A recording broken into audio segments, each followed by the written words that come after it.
Have you ever looked around and realized your social circle has gotten smaller over the years?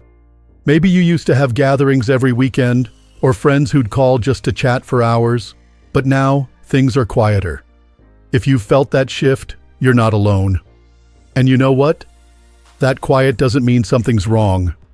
In fact, for many older women, it's exactly where the strength starts.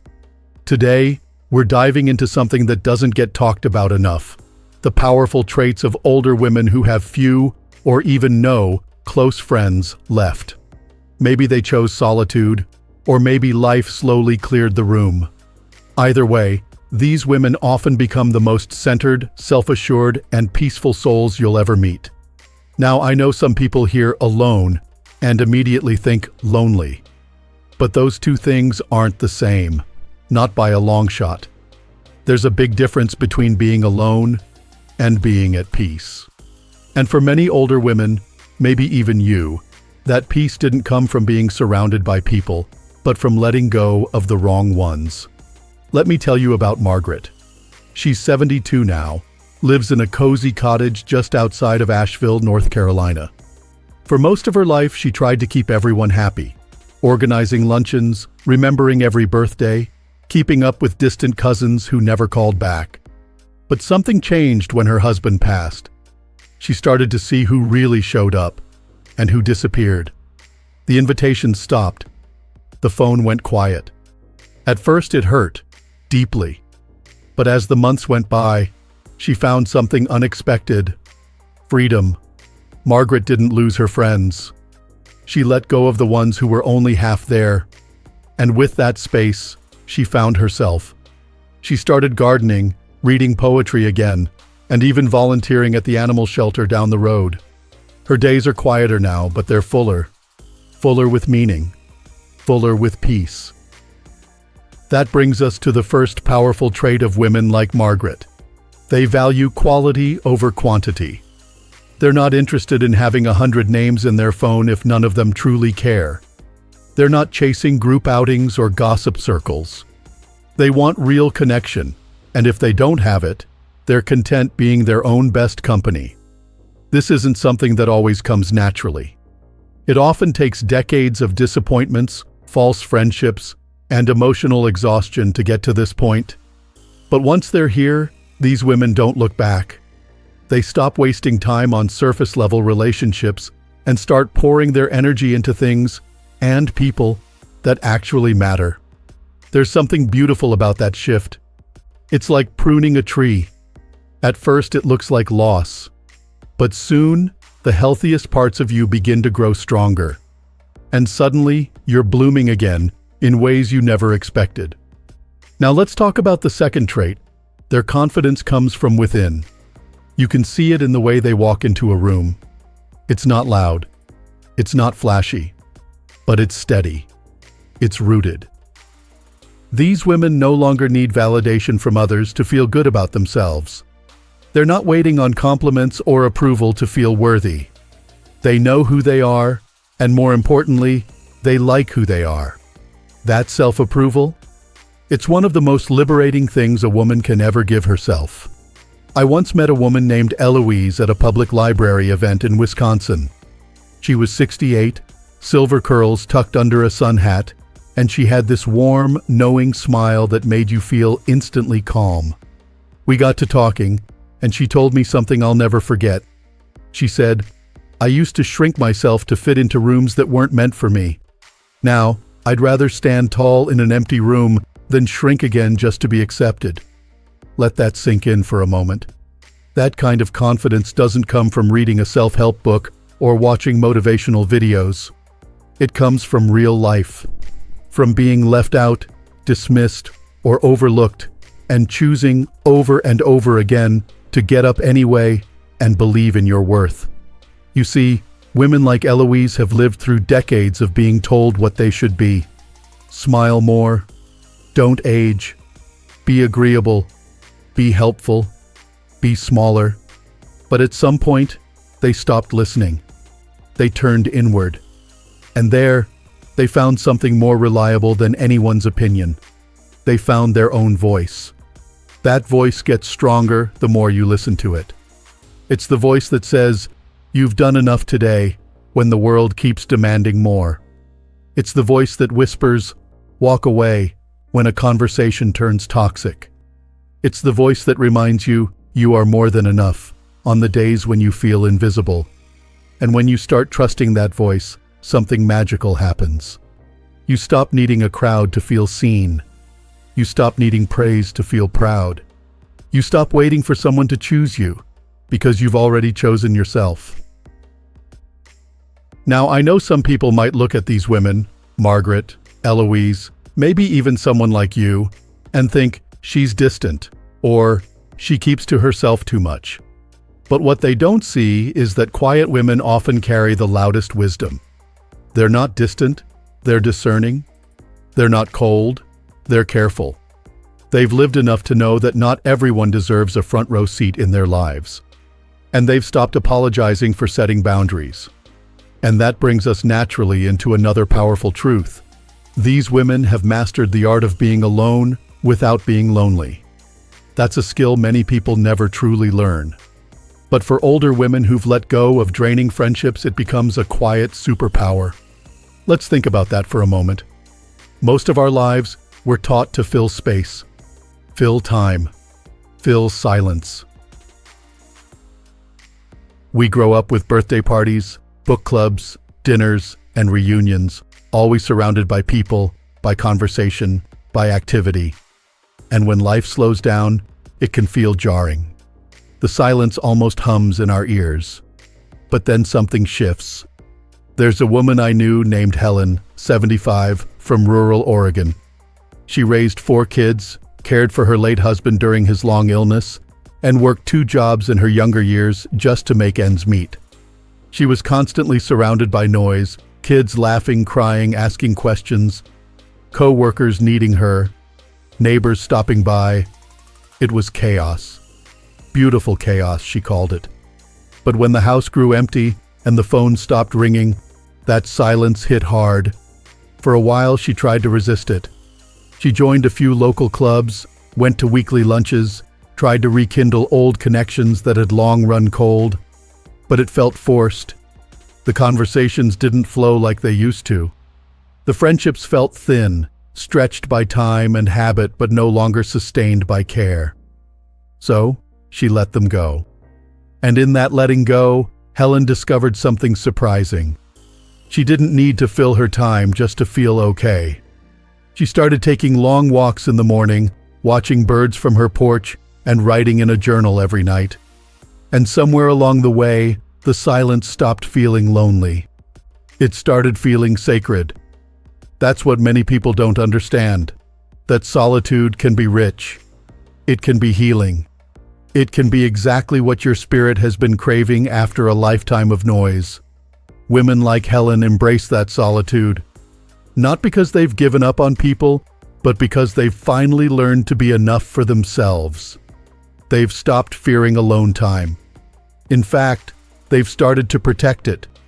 You'll often find them doing quiet things that light them up, painting, reading, walking through antique stores, tending to plants. Not for attention, not for validation, but simply because it brings them joy. Because after years of putting everyone else first, they finally ask themselves, what do I want to do today? And for once, they let that question lead the way. You can see it in their rhythm. They move slower, but with more intention. They speak less often, but when they do, it matters. Their solitude has made them more attuned to their needs, their thoughts, their boundaries. Which brings us to another defining trait. Their boundaries are firm and their standards are high. They've lived long enough to know what costs them peace, and they've learned not to pay that price anymore. If someone drains their energy, they quietly take a step back. If someone tries to guilt them, manipulate them, or make them feel small, they don't argue. They simply disengage. It's not because they're passive. It's because they've realized they don't owe everyone an explanation. I once heard a woman named Ruth say, "I don't argue anymore. I don't beg people to understand me. I simply move where the peace is." Ruth is 69, lives in a small town in Pennsylvania, and used to be a people pleaser to the core. She'd go to parties she didn't enjoy, pick up calls she dreaded, and keep friends in her life simply because they'd been around a long time, even if those friends no longer made her feel good. But over the past few years, Ruth changed. She started listening to her gut. She started noticing how she felt after certain phone calls or visits. Did she feel lighter, or heavier, uplifted, or quietly judged? And if the answer was heavier, she started saying no. That no didn't always come with explanations. It didn't come with drama or confrontation. It was just a gentle closing of a door. A quiet recentering of her life around what felt right. That's the beauty of boundaries when you reach a certain age. You no longer feel the need to justify them. You just know, in your bones, that your peace is sacred and not everyone gets access to it. What makes these boundaries so powerful isn't that they're loud. It's that they're consistent. Women like Ruth aren't afraid to walk away from conversations that turn toxic, events that leave them drained, or relationships that no longer align with who they are becoming.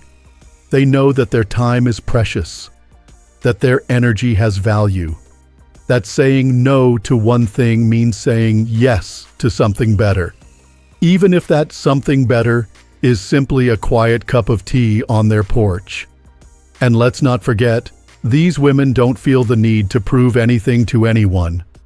They've let go of the old stories, the ones that said, "Be nice no matter what," or "You can't grow old alone," or "You have to stay friends just because you've known someone forever." They've rewritten the narrative. Now, they live by a different rule, period. If it costs my peace, it's too expensive. And while outsiders might misread them, call them distant or hard or antisocial, the truth is, these women are finally living in alignment with their values. They've seen what happens when they give too much, say yes too often, or allow the wrong people to stay too long. And they've chosen to write a different ending. They've chosen peace. They've chosen clarity. And most importantly, they've chosen themselves. Let's take a breath and really take that in, because the world doesn't often celebrate women who choose themselves, especially not in older age. But here, in this quiet strength, lies one of the most inspiring stories you'll ever see. There's something truly powerful about a woman who doesn't chase attention, not because she's shy, and certainly not because she's invisible, but because she already knows her worth. That's the fifth trait that sets these older women apart. They don't need approval to feel validated. They've learned that their value isn't tied to how many people notice them, compliment them, or invite them somewhere. You might see her sitting alone at a cafe with a cup of tea and a book, completely content. You might pass her on a morning walk, earbuds in, soaking up the sunrise. She doesn't need the world to clap for her choices. She's long past that. I remember meeting Doris, a vibrant 74-year-old from New Mexico, who told me something that stayed with me ever since. She said, "I used to think people needed to like me for me to be okay. Now I realize I'm okay whether they do or not." That kind of inner peace doesn't come overnight. It's something forged over years of letting people's opinions shape your self-image, until one day, you get tired. You stop twisting yourself to fit what others want. You stop wondering if you're too loud, too quiet, too bold, too plain. You start asking better questions like, do I like who I'm becoming? Or, am I proud of how I showed up today? Women like Doris have stopped editing themselves to win approval. They've discovered how good it feels to just be, without performance, without apology. And that self-acceptance radiates. It's not flashy. It's not loud. But when she walks into a room, you can feel it. She's grounded. She's free. And that's the thing. When you don't depend on outside approval, you move differently. You speak more truthfully. You love more freely. You protect your peace more fiercely. Because you're not trying to be liked. You're just trying to be real. This makes the people who do stay in her life all the more special. She may have few friends, but the ones she does keep, they're gold. These women surround themselves with others who lift them up, not weigh them down. With people who understand the value of silence, of listening, of simple moments. People who love them not because they're convenient, but because they're genuine. Her circle may be small, but it's rooted in loyalty, trust, respect. There's no drama, no competition, no hidden resentment. Just honest, meaningful connection, even if that connection means checking in once a week instead of every day. Even if it means sharing quiet company without filling every silence. You see, when a woman reaches a certain stage in life, she stops needing noise to feel alive. She starts choosing relationships that feel like home, not like a performance. And that's where the joy is. That's where the healing is. That's where the truth is. And here's the most beautiful part of it all.